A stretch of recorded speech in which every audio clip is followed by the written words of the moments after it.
How's it going, guys? Welcome to the Real Estate Numbers. I'm Christopher McGee with Halcyon Real Estate, and this is the video where we just look at the last week's numbers, 7 numbers specifically, so that we get a good idea of what's going on in the Utah real estate market. So let's check it out. All right, the first number we look at is the number of current active properties on the MLS, properties being sold, and they haven't gotten an offer yet. And that number this week is 9,803.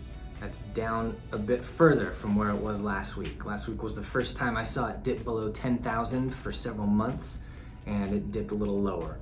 Last week we were looking at not just barely under 10,000. We were looking at 9,998. And this week we're looking at 9,803. So that's still creeping down.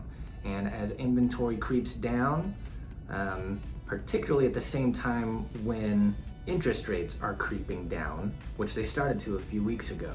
When those two things happen, we see more buyers hit the market, and so I still expect to see within another couple of weeks that some of these other numbers will start to change dramatically. I'll point them out. Or maybe not dramatically, but they'll creep. They'll creep at the same pace I expect that this number of current actives and the interest rates are creeping. Okay, the average days on market, the average amount of time that a property sits on the market before it gets an offer and goes under contract, last week sat at 46. So just up a couple days difference from the week before, which shot down 6 days difference from the week before that. So 46 on that number. The average list price, differentiated from the average actual sold price, that difference is $14,971. So sitting right where it was last week. Last week we had $14,973 and $14,971. Just so you know, the average list price last week of a home on our MLS system was $667K, and the average sold price then was $652K. Now that's an average, right?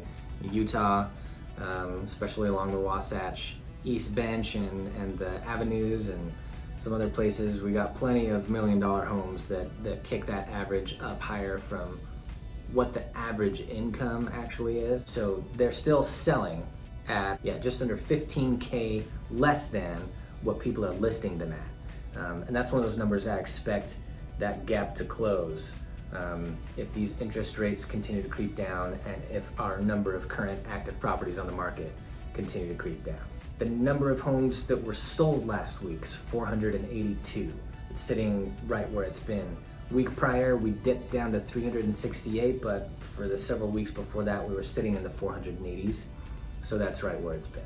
The number of properties under contract is right where it's been, 4,841 homes on our MLS system that are currently under contract. They've accepted an offer. Okay, and this is another important one that causes me to think that we might be shifting back the other direction from the way we've shifted the last several months, and that is the number of price reductions that properties had in the last week. Number of price reductions last week was 1,195, and that's down a chunk from the week prior. Last week we were at the cool number of 1,234, 1, 2, 3, 4, and the week prior to that we were at 1,490, and the week prior to that we were at 1,518, and the week before that, y'all, we were at 1,637. So that has been creeping down, and that tells us that there are fewer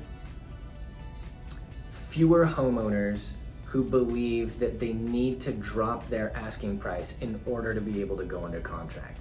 The number of things going under contract has remained the same, and the number of properties sold has remained fairly consistent. And so with this number of price reductions per week dropping, sellers have caught up to what the market is doing, and we might be seeing that again, one more bit of evidence that we're shifting back the way that we were prior to the last several months since like May. Okay, the number of properties that have been canceled from the MLS or withdrawn from the MLS or expired from the MLS, 468.